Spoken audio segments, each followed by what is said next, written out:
Joe Warmington from Toronto Sun and Post Media. Question first for Chief McSween. The deputy just said it that this started with the discovery of Constable Barnhart as a Toronto police officer. And I want to know why you would call the Chief of Toronto Police on that when it was your investigation. The minute you call the Chief of Toronto Police, now he's in a position where he's got a conflict of interest.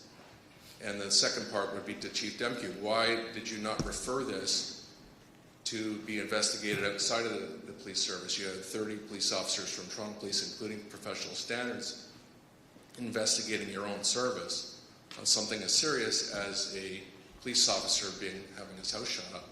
I think it's a fair question. I know it's a complicated matter, but as you sit here and listen to it, it's police investigating police, and it's all in-house. And so how does the public know?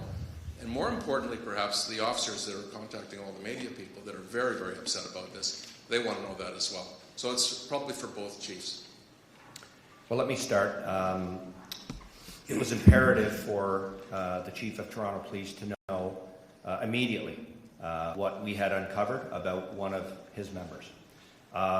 And also because we needed the cooperation and the support of the Toronto Police Service to do some of the work inside to help us with the investigation.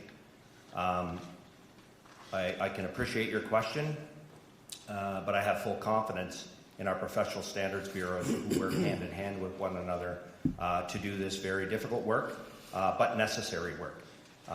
So that's why I called Chief Demke immediately. And as was said here today, and I will reiterate, we have been lock in step with each other on this investigation, standing shoulder to shoulder, making sure every investigative avenue and resource that was required was committed to this investigation, and will continue to do that beyond today. Chief? Yeah, thank you, Chief. And Joe, thank you for that question. I think it's a very important one that we unpack for people watching and listening.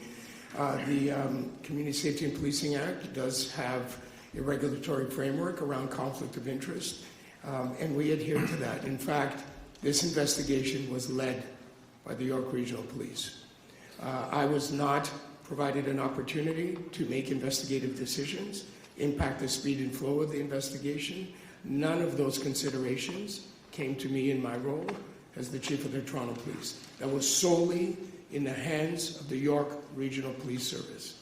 What we did commit to do is maintain the integrity of the investigation and ensure that the York Regional Police had every resource they need, that we could follow every single lead and make sure that we address every concern that was investigatively uncovered. And I committed to the Chief, and we very expressly talked about there can be no stone left unturned in this investigation. And I committed to provide resources in a way that maintained the integrity of the investigation, but an investigation led by the York Regional Police Service, not by the Toronto Police Service.